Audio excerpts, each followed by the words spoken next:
নমস্কাৰ দৰ্শক গাইজ সকলোকে স্বাগতম জনাইছোঁ জ্ঞান বাৰ্তাৰ অন্য এটি খণ্ডলৈ। আজি মই আপোনাক চিনাকি কৰি দিবলৈ আহিছোঁ আমাৰ নগাঁৱৰে এক উচ্চ শিক্ষা অনুষ্ঠান খাগৰিজান মহাবিদ্যালয়ৰ বৰ্তমানৰ অধ্যক্ষ ডাঙৰীয়া ডক্টৰ ৰমেশ নাথৰ সৈতে। ছাৰ নমস্কাৰ। নমস্কাৰ ছাৰ বহুতেই ভাল লাগিছে আপোনাৰ কলেজখনলৈ যেতিয়া আহিছোঁ, আপুনি যেতিয়া বাহিৰখনলৈ মোক নি পেলাই দেখাইছে আপোনাৰ কলেজৰ চৌহদটো বহুতেই ভাল লাগিছে। একচুৱেলি মই ছাৰ প্ৰথমতে আপোনাৰ পৰা এটা কথা জানিব বিচাৰোঁ যে আমাৰ মানে নগাঁৱত বিশেষকৈ মানুহসকলে খাগৰিজান মহাবিদ্যালয়খনক বহুতে আণ্ডাৰ ৰেটেড কৰি দিয়ে, কিন্তু মই প্ৰত্যক্ষভাৱে যেতিয়া দৃষ্টিগোচৰ কৰিছোঁ তেনেকুৱা ধৰণৰ কোনো পৰিৱেশ দেখা নাই। বহুতে এটা ভাল জাকজমকীয়া পৰিৱেশেৰে, সেউজীয়া পৰিৱেশেৰে আৰু ধুনীয়াকৈ বিল্ডিংবিলাক তৈয়াৰ কৰি এটা বহুত ধুনীয়া এটা শিক্ষানুষ্ঠান আপুনি গঢ় দি তুলিছে। গতিকে এইসমূহ কৃতিত্বৰাজিৰ বাবে পোনপ্ৰথমে মই আপোনাক ধন্যবাদ জনাইছোঁ ছাৰ। মই জ্ঞান বাৰ্তাৰ প্ৰচেষ্টাৰে এটা প্ৰয়াস কৰিছোঁ যাতে অনুভৱী ব্যক্তিসকলৰ মতামতৰ ভিত্তিত আমিও জীৱন বাটত একখোজ আৰু আগুৱাই যাবলৈ যাতে সক্ষম হওঁ। সেইকাৰণে মই বৰ্তমান নৱপ্ৰজন্মৰ কাৰণে এনেকুৱা এটি ভেটি স্থাপন কৰিব বিচাৰিছোঁ, যিটো ভেটিত তেওঁলোকে যাতে জীৱনৰ ঘাট প্ৰতিঘাতসমূহৰ পৰা সেই ঘাট প্ৰতিঘাতবোৰৰ লগত যুদ্ধ কেনেকৈ কৰিব লাগিব সেই সৰ্বাংগীন উন্নতিত যাতে সিহঁতৰ সহায় হয়। জ্ঞান বাৰ্তাৰ সমূহ দৰ্শকলৈ মই মোৰ আন্তৰিক অভিনন্দন জ্ঞাপন কৰিছোঁ। আৰু বিশেষকৈ মই আজি সুমন দাস জ্ঞান বাৰ্তাৰ আজি মোৰ সাক্ষাৎকাৰ ল'ব আহিছে, তেখেতক মই মোৰ আন্তৰিক অভিনন্দন তথা কৃতজ্ঞতা যাচিছোঁ। দ্বিতীয় কথা হৈছে যে তেওঁ এনেকুৱা বিষয়বস্তুৰ ওপৰত তেওঁ সাক্ষাৎটো গ্ৰহণ কৰিব বিচাৰিছে যে শিক্ষাৰ ক্ষেত্ৰত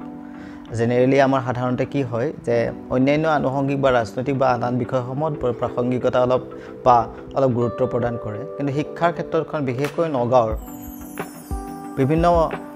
মহাবিদ্যালয় বা শিক্ষানুষ্ঠান আছে আৰু এই ক্ষেত্ৰত যে সামগ্ৰিকভাৱে তেখেতে মই শুনিছোঁ, তেখেতৰ পৰা ইতিমধ্যে গম পাইছোঁ যে প্ৰায়বিলাক মহাবিদ্যালয়ত তেওঁ গৈছে আৰু এক বিশেষ ধৰণৰ তেওঁ শৈক্ষিক জাগৰণ বা শৈক্ষিক উত্তৰণৰ ক্ষেত্ৰত নগাঁও বা নগাঁৱৰ ওপৰত প্ৰভাৱ পৰিব পৰাকৈ তেওঁ সামগ্ৰিক প্ৰেক্ষাপটৰ ওপৰত যথেষ্ট ধৰণে সাক্ষাৎ গ্ৰহণ কৰিছে আৰু তাৰে এটা অংশীদাৰ হিচাপে তেখেতে মোক নিৰ্বাচন কৰিছে। এই সুযোগতে মই আপোনালৈ ধন্যবাদ জ্ঞাপন কৰিলোঁ। হয় ছাৰ, মই আপোনাৰ পৰা জানিব বিচাৰোঁ যে বৰ্তমান এখন মহাবিদ্যালয়ৰ প্ৰধান হিচাপে এইটো এটা গধুৰ দায়িত্ব।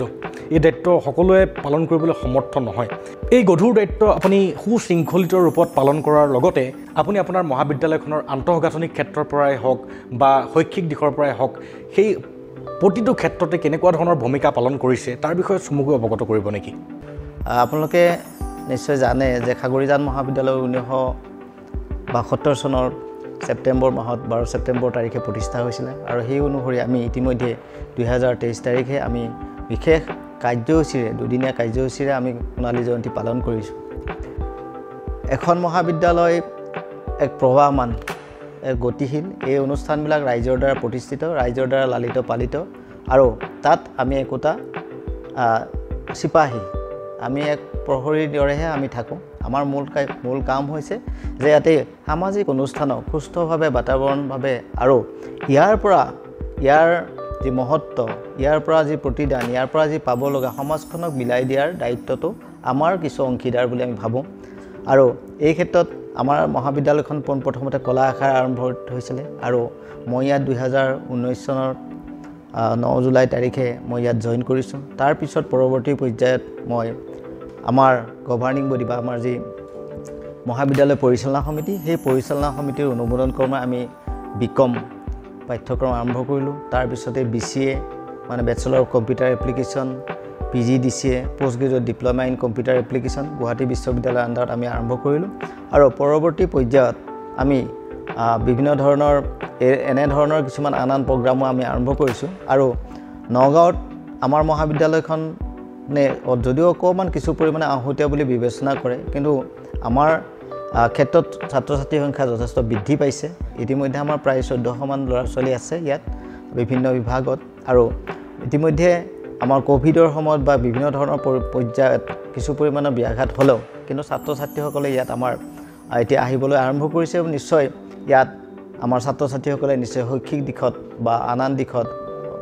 নিশ্চয় সুবিধা পাইছে। বিশেষকৈ মই ক'ব লাগিব আমাৰ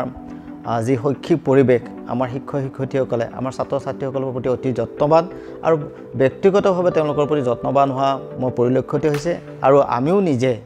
এই দিশত আমি বিশেষ ধৰণৰ ব্যৱস্থা গ্ৰহণ কৰোঁ। কাৰণ আমাৰ যিখিনি ছাত্ৰ ছাত্ৰী বেছিভাগ আহে প্ৰায় দুখীয়া ছাত্ৰ ছাত্ৰী বা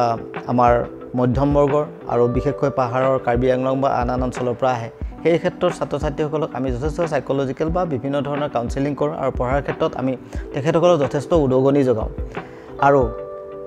আমাৰ এতিয়া যদিও শিক্ষাৰ ব্যৱস্থাৰ কথা কোৱা হয় যে শিক্ষাৰ ক্ষেত্ৰত আগৰ দিনত এছআইৰ ওপৰত বিদ্যা আছিল এছআইৰে বিদ্যা আছিল কিন্তু যুগৰ পৰিৱৰ্তন হৈছে সময়ৰ পৰিৱৰ্তন হৈছে আমি এক ফ্ৰেণ্ডলি ৰিলেশ্যন এক মানে গাৰ্জেন্স প্লাছ কাউন্সিলৰ তেনেধৰণৰকৈ আমি মনস্তাত্ত্বিক দিশৰ ওপৰত বিবেচনা কৰি আমি শৈক্ষিক আদান প্ৰদান বা শিক্ষাৰ ক্ষেত্ৰত আমি ছাত্ৰ শিক্ষক আৰু আমিবোৰে বা সমাজে লগ লাগি এক বাতাবৰণ সৃষ্টি যাৰ দ্বাৰাই শিকিব পাৰিব গ্ৰহণীয়তা আৰু দিয়াৰ যি ব্যৱস্থা সেই ব্যৱস্থাটো যদি সম্পূৰ্ণৰূপে গঢ় লৈ উঠে তেতিয়াহে আচলতে শিক্ষাটো এটা মানে আপোনাৰ পৰিপক্কতা লাভ কৰে বুলি ভাবোঁ আৰু প্ৰকৃতাৰ্থত এই শিক্ষা তেওঁলোকে গ্ৰহণ কৰিব পাৰে কাৰণ ভয় ভীতি বা বিভিন্ন ধৰণৰ ষ্ট্ৰিক্ট ডিচিপ্লিন হ'লেও নহ'ব সিহঁতে ভয়হে কৰিব কিন্তু যদি তাক কিয় লাগে কেনেকৈ লাগে কেনেধৰণৰ কৰা যাব সিহঁতৰ মনৰ পৰা যদি আহে অন্তঃকৰণেৰে যদি তেওঁলোকে ভাবে আৰু সেই বিষয়বস্তুৰ ওপৰত যদি এটা ক্লাছত বা এজন শিক্ষকৰ তেওঁ ক্লাছটো তেওঁলোকে আনন্দ উপভোগ কৰে তাৰ পৰা তেওঁলোকে পাব লগা বুলি ভাবে তেতিয়া নিশ্চয় ছাত্ৰ ছাত্ৰী উপস্থিত থাকিব শিকিবৰ কাৰণে এটা আগ্ৰহ হ'ব গতিকে শিক্ষকজনৰ ব্যক্তিগত কিছুমান তেওঁৰ ব্যক্তিগত গুণাগুণ তেওঁৰ শিক্ষা দিয়াৰ ব্যৱস্থা বা ক্লাছ কৰাৰ তেওঁৰ ক্ষমতা সেইবিলাকৰ ওপৰতো কিছু পৰিমাণে নিৰ্ভৰ কৰে গতিকে আমি শিক্ষা বস্তুনিষ্ঠভাৱে শিকালে নহ'ব বিষয়বাদী হ'লে শিকালে নহ'ব তে সামগ্ৰিক ব্যৱস্থাটোৰ ওপৰত আমি এটা যেটো এটা ৰেচিপ্ৰকেশ্যন ইংৰাজীত কয় সেই ব্যৱস্থাটো আমি ৰাখিব লাগে আৰু মই ভাবোঁ তেনে এটা ব্যৱস্থাৰ ক্ষেত্ৰত আমি কিছু পৰিমাণে সফল হোৱা বুলি মই গণ্য কৰিছোঁ গতিকে আমাৰ মহাবিদ্যালয় 1972 চনৰ পৰা আজি 2024 চনত আজি এই যিটো পৰিক্ৰমা একেদিনে সকলো নহয় ইয়াত ভৌগোলিকভাৱে যথেষ্ট অসুবিধা আছে কাৰণ পানী উঠিছিল আমাৰ মাননীয় বিধায়ক মহোদয়ে আমাক বিভিন্ন ধৰণৰ সহায় কৰি পেলাই আমাক ইতিমধ্যে মাটি পূৰ্ণ কৰি দিছে আমাক ইতিমধ্যে সোণালী জয়ন্তী স্মাৰক বা আন বিভিন্ন দিশত আমাক সহায় সহযোগ কৰিছে ইতিমধ্যে উৎসাৰ পৰা আমি 1 কোটি টকাৰ গ্ৰাণ্ট পাইছোঁ তাৰ দ্বাৰা বিল্ডিং হৈছে ইতিমধ্যে আমাৰ কনফাৰেন্স হল বা আন এটা ব্যৱস্থা ঘূৰিছে কাৰণ আজি ছাত্ৰ ছাত্ৰীসকল আগৰ নিচিনা আপোনাৰ আমি যেনেকৈ সৰুতে ধাৰি চটিয়া লৈ পেলাই আমি স্কুলত গৈছিলোঁ বস্তা লৈ গৈছিলোঁ আজিৰ দিনটো পৰিৱৰ্তন হ'ল শিক্ষাৰ ক্ষেত্ৰত গতিকে শিক্ষাৰ ক্ষেত্ৰত পৰিৱেশও যথেষ্টখিনি প্ৰভাৱ বিস্তাৰ কৰে কিন্তু তাৰ মাজতো কিন্তু শৈক্ষিক যিটো প্ৰণালী সেই প্ৰণালীটো কিন্তু আমাৰ কিমান দামী চকীত বহিছে কিমান দামী ডেস্কত আহিছে কিমান দামী বেঞ্চত বহাতকৈ যদি শিক্ষাৰ ব্যৱস্থাটো মানদণ্ডটো উন্নত হয় সি পাব লগাখিনি পায় যেনে আজি প্ৰতিযোগিতামূলক পৰীক্ষাৰ দিন আমাৰ বিভিন্ন ধৰণৰ প্ৰতিযোগিতামূলক পৰীক্ষাৰ কাৰণে বিভিন্ন ধৰণৰ আমাৰ পৰিশীলন পাঠ্যক্ৰম হয় বিভিন্ন ধৰণৰ ট্ৰেইনিং প্ৰগ্ৰাম হয় বিভিন্ন ধৰণৰ আমাৰ এডন কোৰ্চ হয় আৰু আমাৰ আটাইতকৈ ভাল যে মহাবিদ্যালয়খন যেহেতু আমাৰ টাউনত আছে গতিকে আমি বিভিন্ন ধৰণৰ তেনেধৰণৰ সুফলবিলাক প্ৰয়োগ কৰাত সুবিধা পাওঁ বিভিন্ন ধৰণৰ পাৰদৰ্শী ব্যক্তি আহি আমাৰ মাজত বিভিন্ন ধৰণৰকৈ আমি তেনেকৈ ছাত্ৰ ছাত্ৰীসকলক বিভিন্ন ধৰক প্লেচমেণ্টৰ ক্ষেত্ৰতে হওক আপোনাৰ পৰীক্ষা ইতিমধ্যে কৈছোঁ যে প্ৰতিযোগিতামূলক পৰীক্ষাই হওক বা বিভিন্ন ধৰণৰ কিছুমান ঔদ্যোগিক বিকাশৰ ক্ষেত্ৰতে হওক কেনেধৰণৰ বিজনেছ এণ্টাৰপ্ৰিনিয়ৰশ্বিপতে হওক বিভিন্ন ধৰণৰ তেওঁ আমাৰ ছাত্ৰ অনবৰতে তেনেধৰণৰ আমি একোটা আমাৰ এক প্ৰকাৰ আমি মিছন বুলিয়ে কওঁ গতিকে অকল আমি বিশেষকৈ লক্ষ্য আজি ছাত্ৰ ছাত্ৰী যদি BA পাছ কৰে বা BSc পাছ কৰে BCom পাছ তাৰ পৰৱৰ্তী পৰ্যায়টো কি হ'ব যদি ছাত্ৰ ছাত্ৰীজন এটা আত্মনিৰ্ভৰশীল ব্যৱস্থা যদি গঢ় লৈ নুঠে বা তেওঁ যদি এখন কোম্পানীত যদি ইণ্টাৰভিউ দিব শুদ্ধভাৱে এখন যদি আবেদন এখন গ্ৰহণ কৰিব নোৱাৰে আবেদনখনে শুদ্ধকৈ যদি ইংৰাজী এটা ক'ব নোৱাৰে শুদ্ধকৈ যে অসমীয়া এপ্লিকেশ্যনখন নোৱাৰে গতিকে সেই ক্ষেত্ৰত আমি তাৰ বাবে ক'ৰবাত নহয় ক'ৰবাত দায়ী হ'ম গতিকে আমি আমাৰ ফালৰ পৰা আমাৰ মহাবিদ্যালয়ৰ পৰা তেনেধৰণৰ সৰু সূক্ষ্ম কথাবিলাকতো আমি গুৰুত্ব প্ৰদান কৰোঁ আৰু তেনেধৰণে আমি ভাবোঁ আমাৰ ছাত্ৰ ছাত্ৰীসকল ইতিমধ্যে ইয়াৰ পৰা যিখিনি পাছ কৰি গৈছে প্ৰায় সংখ্যক ছাত্ৰ ছাত্ৰী বিভিন্ন কামত নিয়োজিত হৈ আছে এনেধৰণৰ আপোনাৰ জীৱনৰ বৃত্তান্তটোৰ বিষয়ে আপুনি বোধ কৰোঁ হয়তো এখন গাঁৱৰ পৰিৱেশৰ পৰা জন্মগ্ৰহণ কৰি বৰ্তমান আজি এখন মহাবিদ্যালয়ৰ প্ৰধান হোৱালৈকে আপোনাৰ জীৱনৰ এনেকুৱা পাহৰিব নোৱাৰা কিছুমান স্মৃতি আৰু যিসমূহ স্মৃতিয়ে আপোনাক আজিৰ এই আসনখনৰ গৰাকীলৈ ৰূপান্তৰিত কৰিছে মই আশা কৰোঁ সেইসমূহ যদি আপুনি আমাক অৱগত কৰে তেন্তে মোৰ লগতে বৰ্তমানৰ নৱপ্ৰজন্মই এক প্ৰেৰণা পাব ছাৰ চাওক মই একেবাৰে সাধাৰণ গাঁৱত ডাঙৰ দীঘল হোৱা এজন ব্যক্তি মই সৰুতে মোৰ ঘৰ অৰিজিন মঙলৈ মঙলদৈ জিলাৰ মোৰ চৰণধৰা নামৰ গাঁৱত তাৰ পৰা মোৰ মামাৰ ঘৰত থাকি মই পঢ়া শুনা কৰিছিলোঁ একেবাৰে ক্লাছ 1 পৰা তাৰপিছত মই পৰ্যায়ক্ৰম মঙলদৈ হায়াৰ ছেকেণ্ডেৰী বিজ্ঞানৰ শাখাত হায়াৰ ছেকেণ্ডেৰী পাছ কৰিলোঁ আপোনাৰ 1988ত মই মেট্ৰিক পাছ তাৰ 90ত পাছ কৰিলোঁ তাৰ পৰা মঙলদৈ কলেজত মই প্ৰাণী বিজ্ঞান বিভাগত মেজৰ পাঠ্যক্ৰম সৈতে মই তাৰ পৰা পাছ কৰি গুৱাহাটী বিশ্ববিদ্যালয়ৰ পৰা MSc লৈ তাৰপিছত মই ধিং মহাবিদ্যালয়ত মই প্ৰথমে প্ৰাণী বিজ্ঞান বিভাগৰ অধ্যাপক হিচাপে প্ৰবক্তা হিচাপে মই যোগদান কৰোঁ তাৰ পৰৱৰ্তী পৰ্যায়ত তাৰপিছত মই institute of advance studies and science and technology Guwahati তাৰ পৰা মই মানে গুৱাহাটী বিশ্ববিদ্যালয়ৰ অধীনৰ তাৰ পৰা মই PhD কৰোঁ তাৰ পিছৰ পৰৱৰ্তী পৰ্যায়ত আকৌ মই 3 বছৰ মই ইউনিভাৰ্চিটি গ্ৰেণ্টছ কমিশ্যনৰ আপোনাৰ ফেলোশ্বিপ লৈ গৈছোঁ তাৰপিছত ধিং মহাবিদ্যালয় আহিলোঁ আৰু তাৰ পিছৰ পৰ্যায়ত 2019 চনত ইতিমধ্যে কৈছোঁ যে আমাৰ খাগৰিজান মহাবিদ্যালয়ত মই জইন কৰিছোঁ আৰু তাৰ পিছৰ পৰা এনেধৰণৰ ধাৰাবাহিকভাৱে চলি আছে আৰু সৰুৰ ক্ষেত্ৰত ক'ব লাগিলে আমি গাঁৱৰ ল'ৰা ছোৱালী যিমান কাম কৰে তেনেধৰণৰ কামেই কৰিছোঁ আমি হাল বোৱাকে ভিতৰ কৰি কঠীয়া তোলাকে ভিতৰ ধান কটাকে ভিতৰ মৰণা মৰাকে ভিতৰ কৰি আমি সকলো কাম কৰিছোঁ গাই খিৰোৱাকে ভিতৰ কৰি সকলো কামৰ পিছতহে আমাৰ স্কুল বা তেনেধৰণৰ আমি যাৱতীয় কাম কাজ আমি সকলো কৰিছোঁ তেনেধৰণৰ গাঁৱৰ কৃষ্টি সংস্কৃতি বিহু ভাওনা সকলো লগতে আমি জড়িত ৰাজহুৱা কাম কাজৰ লগত সকলোতে জড়িত তেনেধৰণৰকৈ আমি সমাজৰ এজন ব্যক্তি হিচাপে আমি সেই কালত সেই দিনত আমাৰ সময়ত আমি যেতিয়া পঢ়িছিলোঁ কোনোবা এখন গাঁৱত এটাই TV থাকে আমি ৰেডিঅ' শুনিছিলোঁ বিদ্যাৰ্থী অনুষ্ঠান শুনিছিলোঁ আৰু আমাৰ ক্ষেত্ৰত কিছুমান আছিলে আমাৰ সেই সময়ত পঢ়ি থকা সময়ত আমি পেপাৰ পত্ৰ বা মেগাজিন কিনিব নোৱাৰিছিলোঁ আমাৰ ঘৰুৱা অসুবিধাৰ তেতিয়া আমি কিন্তু ওচৰৰ কোনোবা শিক্ষক বা তেনেধৰণৰ বৰজনাৰ ওচৰত গৈ তেওঁলোকৰ যিখিনি পিছত বাতৰি কাকত বা বিভিন্ন ফ্ৰণ্টলাইন মেগাজিন ইণ্ডিয়া টুডে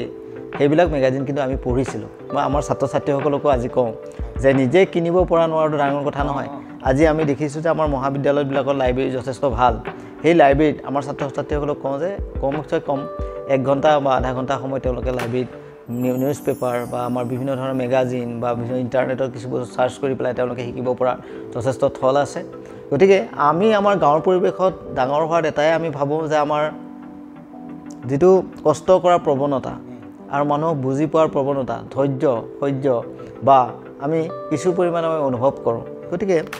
এই ক্ষেত্ৰত আমাৰ গাঁও পৰিৱেশে যথেষ্ট সহায় কৰিছে আৰু এটা কথাত ক'বলৈ গ'লে গাঁৱৰ পৰিৱেশত ডাঙৰ দীঘল ল'ৰা ছোৱালী ইমিউনিটিটো যথেষ্ট ভাল হয় ইমিউনিটি ভাল হয় সহজে বেমাৰ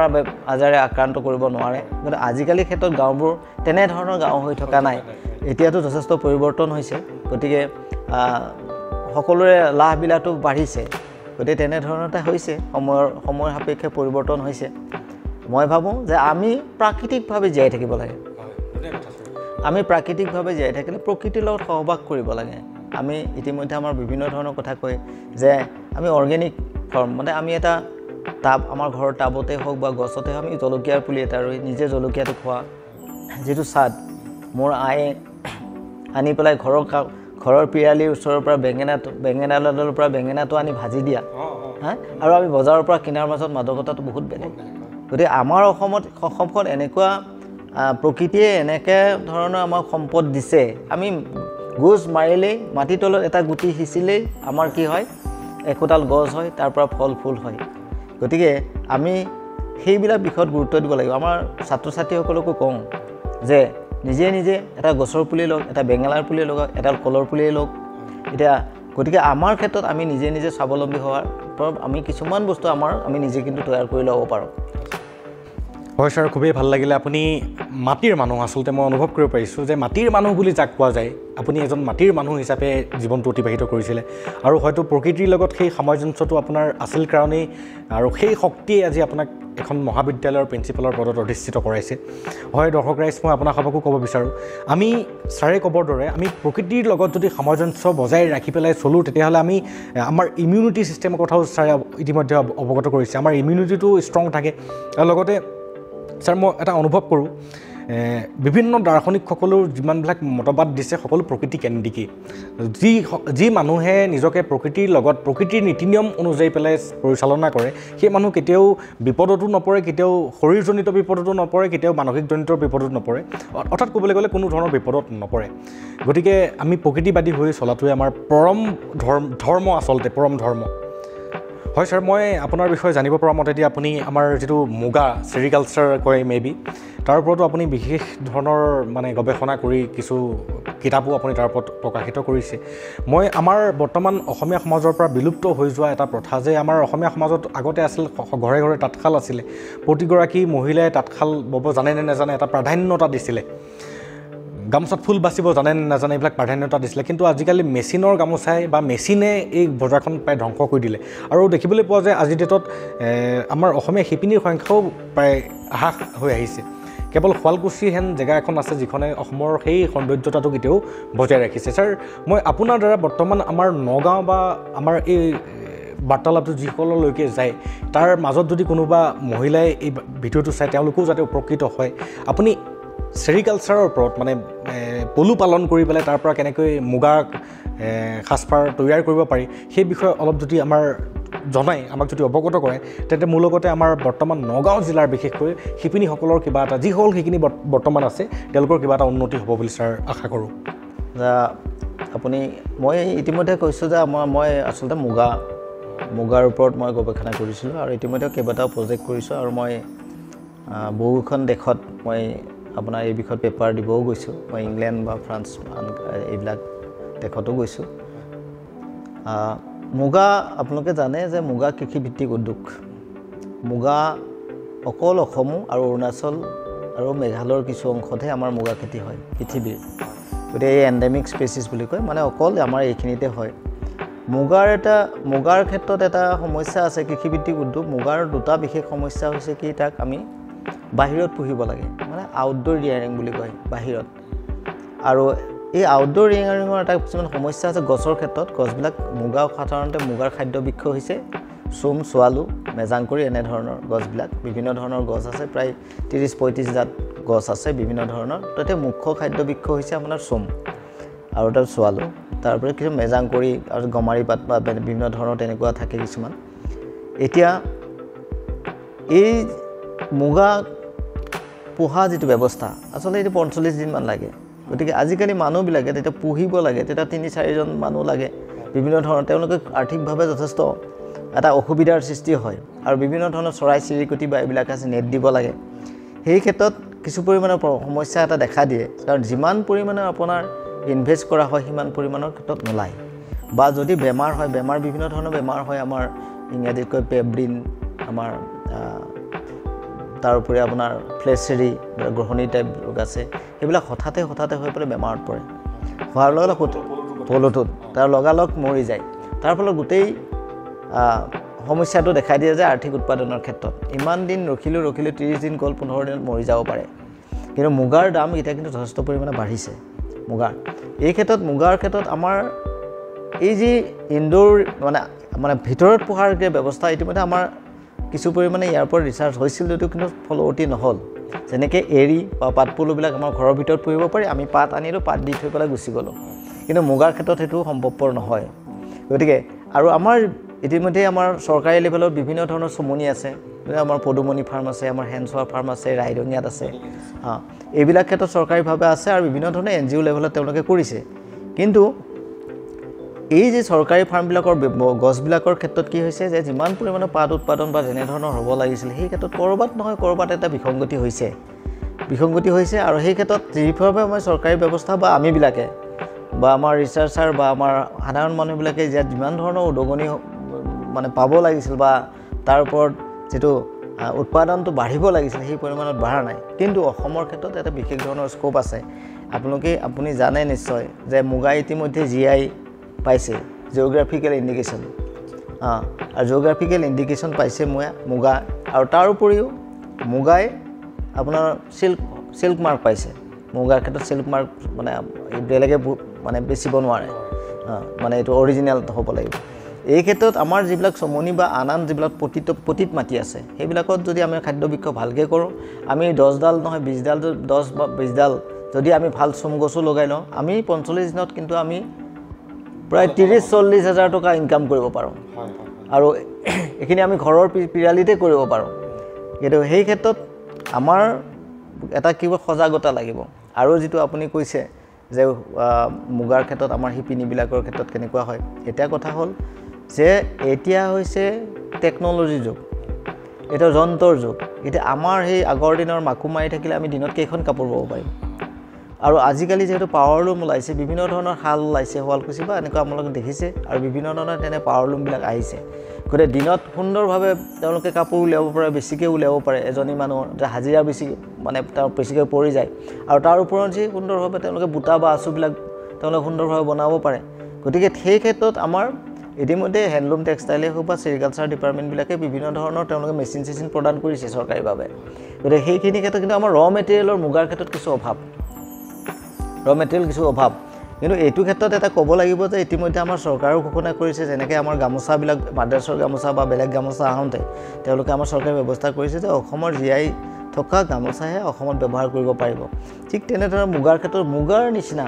মুগাৰ 6 লাখ কাপোৰ এতিয়া বজাৰত ভৰি পৰিছে। ঠিক তেনেধৰণে আপুনি জানিব টচৰো এক প্ৰকাৰৰ একোটা মুগাৰ নিচিনাই একোটা পতংগৰ পৰাই মানে হয়। গতিকে ঠিক তেনেধৰণে টচৰ পলু আমাৰ মণিপুৰ বা আন ঠাইত হয়। গতিকে সেই টচৰবিলাক কিন্তু অৰিজিনেল যিটো চাইনিজ টচৰ, এইটো কিছুমান চিন্থেটিক টচৰ আহিছে। 6 লাখ আমাৰ সাধাৰণ মানুহে গম নাপায় যে এইটো টচৰে নে মানে চিন্থেটিক টচৰে নে টচৰে হয়। গতিকে এনেধৰণৰ কিন্তু এই ক্ষেত্ৰত আমাৰ ষ্ট্ৰিক্ট গাইডলাইনছ বা ষ্ট্ৰিক্ট ভিজিলেঞ্চ এটা লাগিব, যাৰ ফলত আমাৰ যিখিনিয়ে এই বিষয়ত কাম কাজ কৰি আছে সেইখিনি মানুহে সঁচা অৰ্থত তেওঁলোকে তাৰ মূল্য পাব, নহ'লে গম নাপাব। এই ক্ষেত্ৰত যথেষ্টখিনি কিন্তু কৰিছে আৰু কৰিব লগা আছে। হয় ছাৰ, বহুত বহুত ধন্যবাদ। আপোনাৰ পৰা বহুত কিছুমান নজনা কথা মই শিকিবলৈ পাৰিছোঁ। আশা কৰোঁ আমাৰ দৰ্শক ৰাইজেও নিশ্চয় শিকিব পাৰিব। আপুনি ৰাইডিঙিয়াৰ কথা উল্লেখ কৰিলে, মোৰ ঘৰ ৰাইডিঙিয়াতে, আৰু যিখন ৰাইডিঙিয়াত মুগা ফাৰ্ম আছে সেইখন মোৰ ঘৰৰ বৰ বেছি দূৰ নহয়। আৰু আমি দেখিছোঁ তাত বহুত দূৰৰ পৰা মানুহ আহি পেলাই ইয়াত মানে মুগা পলু পালন কৰি পেলাই ইয়াৰ পৰা তেওঁলোক লাভান্বিত হৈ পেলাই গুচি গৈছে। কিন্তু আমাৰ স্থানীয় ৰাইজে বা স্থানীয় শিপিনীসকলে আজিলৈকে সেই তেনেকুৱা কিবা এটা পদক্ষেপ লোৱা মই আজিলৈকে দেখা নাই। আৰু আশা কৰোঁ আপোনালোকে যদি তেনেকুৱা পদক্ষেপ ল'ব বিচাৰে তেন্তে মই মোক কণ্টেক্ট কৰিব, মই ছাৰৰ যোগেদি আপোনালোকক নিশ্চয় ভাল পৰামৰ্শ দিবলৈ চেষ্টা কৰিম ছাৰ। আৰু আশা কৰোঁ আপুনিও আমাৰ অসমীয়া শিপিনীসকলক, বিশেষকৈ আমাৰ অসমীয়া যিসকল যুৱক নিবনুৱা অৱস্থাত আছে, তেওঁলোকে যদি এনেকুৱা এটা পৰিকল্পনাৰে নিজকে স্বাৱলম্বী কৰিব খোজে তেন্তে আপোনাৰ পৰা নিশ্চয় কিবা এটা দিহা পৰামৰ্শ আগলৈ পাম বুলি আশা কৰিলোঁ ছাৰ।